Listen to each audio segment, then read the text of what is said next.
আসন্ন ঈদুল ফিতরে বড় পর্দায় আসছে জনপ্রিয় অভিনেতা আফরান নিশোর সিনেমা দম।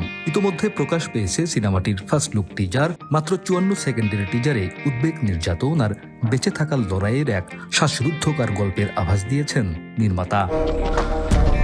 রোববার 8ই মার্চ প্রকাশিত টিজারে একেবারে ভিন্ন রূপে দেখা গেছে আফরান নিশোকে। পর্দায় তার নাম শাহজাহান ইসলাম নূর। আমি শাহজাহান ইসলাম নূর, বাংলাদেশি মুসলমান, মনে রাখো। দুর্ঘটনার পর পাহাড়ার মরুর মাঝে দিকভ্রান্ত হয়ে হেঁটে বেড়াতে দেখা যায় তাকে। চারপাশে যেন বিপদের ছায়া। একদল অস্ত্রধারী তাকে আটক করে এবং নির্মম নির্যাতনের শিকার হতে হয়। পুরো টিজার জুড়ে নিশোকে দেখা গেছে ক্লান্ত, রুগ্ন এবং আতঙ্কিত লুকে। টিজারে আরও দেখা যায় অভিনেত্রী পূজা চেরিকে। তার চোখে মুখেও অনিশ্চয়তা আর আতঙ্কের ছাপ। অন্যদিকে দর্শক নন্দিত অভিনেতা চঞ্চল চৌধুরীকে দেখা গেছে বন্দি রূপে। পাহাড় ও মরুভূমির দুর্গম লোকেশন, রহস্যময় পরিবেশ আর ব্যাকগ্রাউন্ড মিউজিক মিলিয়ে তৈরি হয়েছে ভিন্ন মাত্রার আবহ। বিকাশ পেমেন্টে 10,000 টাকার বেশি অফার। শপিং চলছে তো। প্রতিটি দৃশ্য যেন প্রশ্ন ছুড়ে দেয়, কে পালাচ্ছে, কে তাড়া করছে, আর শেষ পর্যন্ত বাঁচবে কে।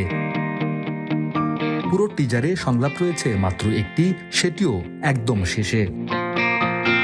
ছোট এই সংলাপই দর্শকদের মধ্যে তৈরি করেছে তুমুল কৌতূহল। সত্য ঘটনা অবলম্বনে সিনেমাটি নির্মাণ করেছেন পরিচালক রেদওয়ান রনি। সিনেমার বেশিরভাগ শুটিং হয়েছে কাজাখস্তানে আর বাকিটা বাংলাদেশে। টিজার প্রকাশের পর থেকেই সামাজিক যোগাযোগ মাধ্যমে প্রশংসায় ভাসছেন নির্মাতা ও অভিনয় শিল্পীরা। নির্মাতা রনির ভাষায়, দম এখন আর শুধু আমাদের সিনেমা নয়, এটি দর্শকদেরও। ফার্স্ট লুক টিজার সিনেমার একটি ছোট আভাস মাত্র। আনটিল দ্য লাস্ট ব্রেথ ট্যাগলাইনের দম সিনেমাটি প্রযোজনা করেছে SVF আলফা আই এবং চরকি। রহস্য, নির্যাতন আর বেঁচে থাকার লড়াই সব মিলিয়ে দম হতে যাচ্ছে এবারের ঈদের অন্যতম প্রতীক্ষিত সিনেমা। বড় পর্দায় কতটা শ্বাসরুদ্ধকর হয়ে ওঠে নূরের গল্প, সেটিই এখন দেখার পালা। মোহাম্মদ জাকারিয়া, আমাদের সময়।